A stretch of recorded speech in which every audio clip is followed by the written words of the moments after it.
Hi, everyone. First, let me introduce myself. My name is Mary Barchetto. I'm a council member in Glen Rock, New Jersey, which is up north in Bergen County. I am the chair of community affairs as well as the liaison to our senior citizen advisory committee. And I've been doing this work for about 4 years. I'd also like to introduce my co-presenter, Donna Feigenbaum. So Donna, if you want to unmute yourself. And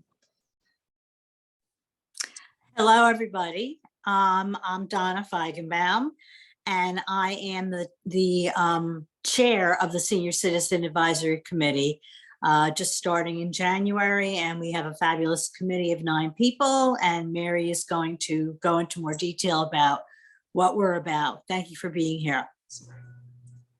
Great. All right, so I prepared a little, hold on, I think I messed this up again. Like between Zoom and PowerPoint, it's a lot of screens. Okay. So I'm sorry if you're also seeing the strip on the side, but I have my notes in another document, so it's difficult for me to manage the full screen on PowerPoint. Okay, so senior citizen advisory committees and what they can do for your seniors. So a senior citizen advisory committee is a committee that's created by ordinance in your municipality. So it's something very official. So I know a lot of communities start their age-friendly work with a grassroots movement, but a senior citizen advisory committee is a way to have this work memorialized within the structure of your town so that it keeps going. So it's an appointed committee that the mayor appoints every year and has to do it legally. So it can't, sort of fall apart and go by the wayside. Okay, so why have an SCAC? So an SCAC is a great space for your older residents to share their needs and opinions and concerns, and it gives them direct contact to the governing body. So the SCAC should have a representative from your council or town government, so that that person can report back to the governing body on a monthly basis to let them know, from the ground, what it is that seniors want, what their opinion is of the actions that they're taking, and what they can do to give older residents a better experience. The SCAC also actively reaches out to a community that may feel unheard. I know in Glen Rock, we're a very, family bedroom community sort of place where our older residents can feel like they don't matter because the focus tends to be on young families. So this is a group that can reach out into the community because they are their peers and say, we're here to listen to you. And then with the increase in the senior population that's going to be maintained over the next coming years, people are laboring under this delusion that the boomer generation is this big spike and then we're going to have to we're going to go back to normal. This is the new normal. So an SCAC having older residents have a real voice in government is just smart municipal planning. All right, so how do you get an SCAC formed? The first step is it has to be created by ordinance, which is going to be the heavy lift of your governing body. You'll have to, once that's formed, you'll have to write bylaws. You have to create sorry, I'm not on this slide, sorry. You'll have to write bylaws that will give the committee some structure. And we recommend creating a volunteer application. And I'm going to share all of these in the chat because the volunteers, which I'm going to speak to in a second, you want to really be vetting your volunteers. And of course, there's space for everybody to be involved, but in choosing your leaders who are going to sit on this committee, you really, want to do some due diligence in terms of representation and skill set. And then lastly, you appoint your members by resolution at the reorganization meeting every January. So like I said, that keeps the ball rolling. It can't fall by the wayside. Every January, you're going to have to make sure you have your proper number of members and make sure they're appointed. Okay, so what makes an SCAC successful? Structure and function is first and foremost. So like I said, the ordinance, really cementing it in the municipality structure. And then function within your bylaws. What is your committee? What is your overall committee going to do? And what are your subcommittees going to be? So here in Glen Rock, we have a communication subcommittee, which puts out a newsletter and deals with social media. We have a services committee, which connects with county and state services and brings in speakers and other events. And we have an activities committee, which works with the town to create senior-centered activities that match the interests of the current residents. So while it's great to have a group that comes together to chat, and that's a really valuable part of an SCAC is the community that gets built, you definitely want there to be structure and action so that there's forward momentum. So in addition, active municipal participation, like I said, having that liaison, that's really going to help make sure that your committee has some teeth to it, that it's not, just a group, an echo chamber talking among themselves. So if you create an SCAC, you really need to be sure that your municipal liaison is going to be there and be present and be active. And lastly, and I think, most importantly is diverse representation. And I found the first breakout session where I went to the LGBTQ room to be really informative, that you need to make sure you have various ages, because we know that the senior population is wide in its age group. We have late 50s, all the way into 90s. So you need to have those folks, different genders, sexuality, different races, which, Donna and I, we're struggling a little bit right now. We have, primarily a white cisgender SCAC, but long story for us, we've been rebuilding it. So I think diversity is going to be our next goal. All right, so what does the SCAC actually do? So you have to have your regular monthly meetings, which we suggest are on a regular week, a numbered weekday of the month. So second Tuesday, third Wednesday, so that folks can rely on it every month. The timing can be questionable. That's also something that we're not struggling with, but debate in our own SCAC. Daytime, you're going to get more of your retired population. And does that really serve your younger working seniors? So that can be a little bit of an issue. Some SCACs or other groups that I'm involved with alternate their meeting time, whether they do one in the afternoon, one in the evening, alternating by month. As I spoke before, the committees are going to be doing all that good work with outreach and activities.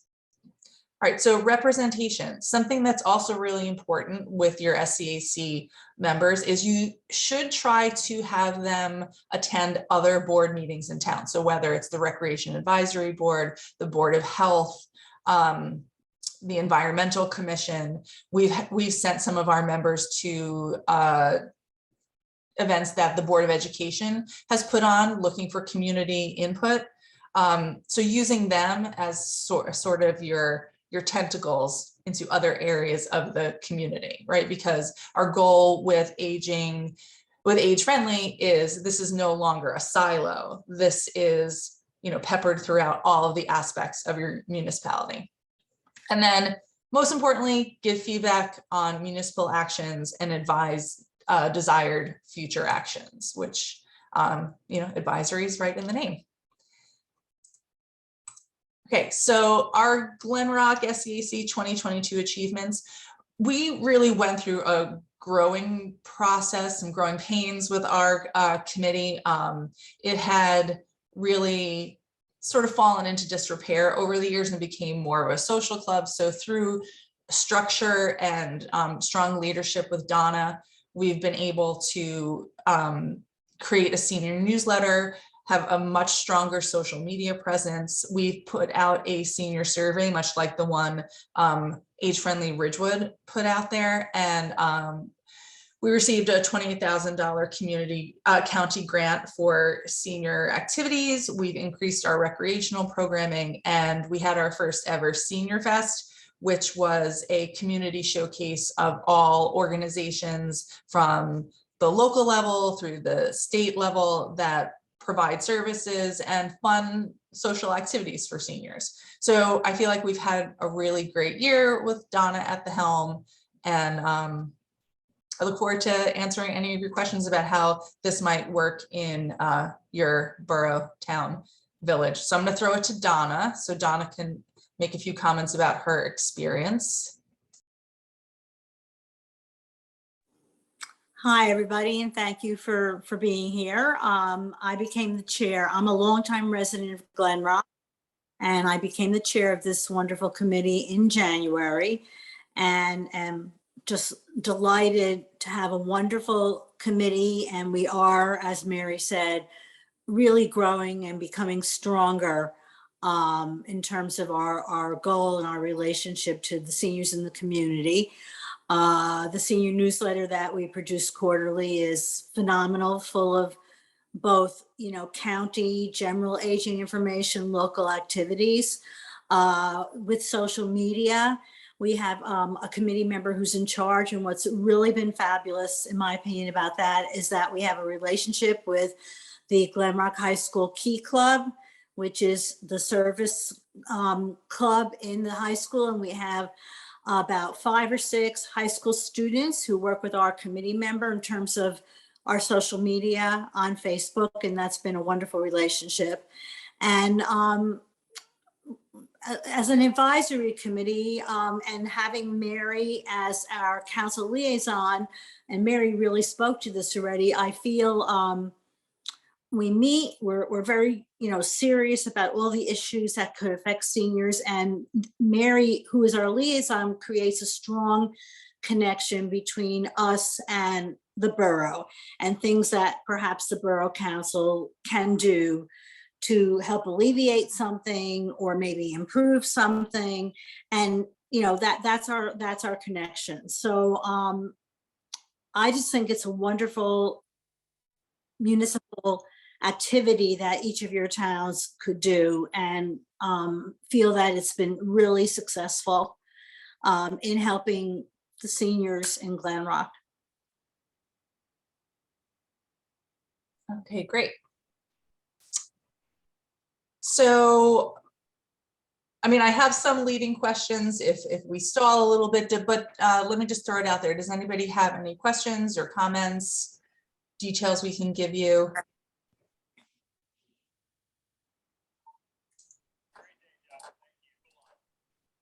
Hi, this is Andy Frazier with the Community Foundation of South Jersey. I'd be interested in some discussion. I think, Mary, you alluded to sort of the engagement of the group in municipal planning activity. And so how you think about the work of the committee across discipline silos, if you will, such that it's not honestly sort of putting seniors only in a senior box, as opposed to involving older adults deeply in sort of planning for how community happens in Glen Rock, and how you relate that to other community engagement and community mobilization efforts that might be taking place locally. So I'd appreciate any insight on that and sort of how you try and connect.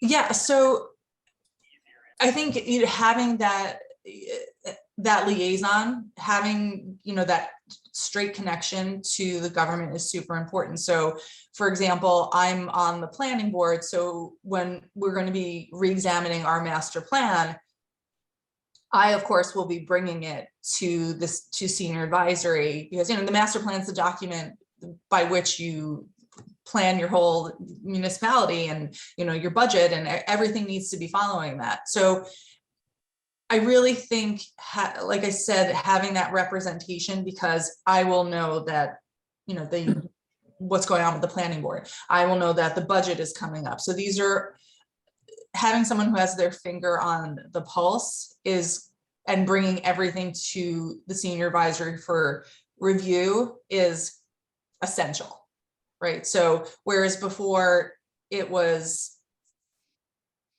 thought of more as, you know, what are social activities we can be doing, it's really saying that seniors need to be helping advise the whole action plan moving forward for whatever step we're taking in town. So that's where I see the strength being. And we were fortunate in Glen Rock in the fact that myself and a fellow council member, this is a real area of passion for us. So I know some towns struggle with that. And I feel if you are struggling to get that municipal buy-in, that you know, having seniors come to council meetings as a group and lobbying for that representation would be vital, because not a lot of towns have it within their code, in their statutes. So I think pressing for that is something that's really important, and having that voice. Donna, you want to?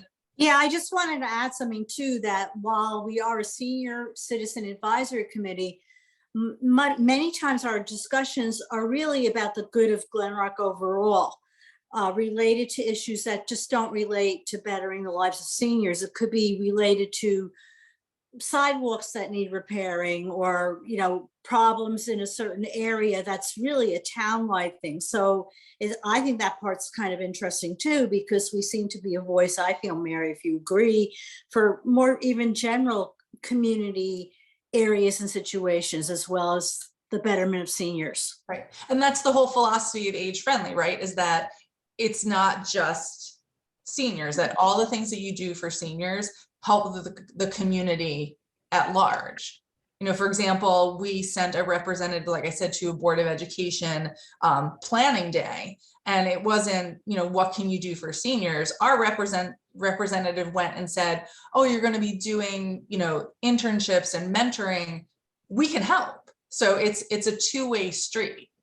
So Thanks, really helpful. Insightful. Yeah, thanks for your question. Anyone else?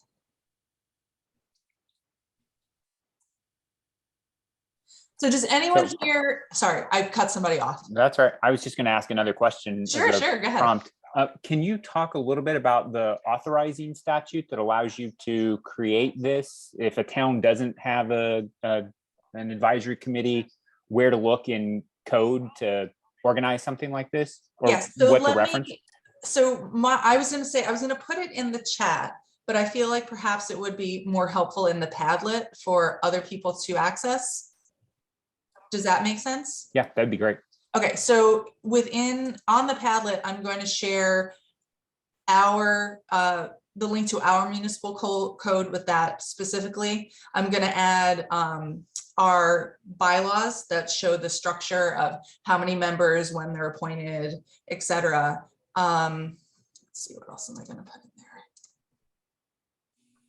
Sorry. And I'm also going to put in the volunteer application. So like I said, in terms of that review process for volunteers, our mayor puts out a call for, and it's generally for boards, you know, the environmental commission, planning board, zoning board, all of those good things, where people, you know, put in their biographical information, and then, you know, what are their skills. And like I said, we currently are struggling with diversity, but I know we have one spot that is open, and I've requested that the mayor look through her current batch of applications to see if we can get some representation from our non-white cisgender resident population. So look for that in the Padlet, which I'm hoping I will figure out. Okay.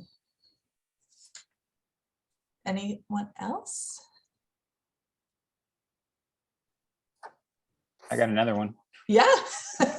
So can you talk at all about how, I'm making an assumption, thinking about your town as it relates to other towns across the state, and as we might want to try and support this in South Jersey, is there any convening or work that you do with the league around communities that have advisory committees and sort of common structures and common issues that might come up in planning activity or building a community of practice amongst you as local representatives and also your volunteer boards? Yeah, so I was pretty lucky, walking into this already built structure. So we've had some success. I feel like it wasn't so much through the league. My best experience has been through the age-friendly communities. And I do wish that, through the League of Municipalities, that there were more connecting activities on aging, but short of that, if that's not meeting your needs, I really suggest reaching out to any of, the age-friendly folks who are, running this event, because they will really steer you in the right direction to marry that grassroots element with the municipal structure. Thanks.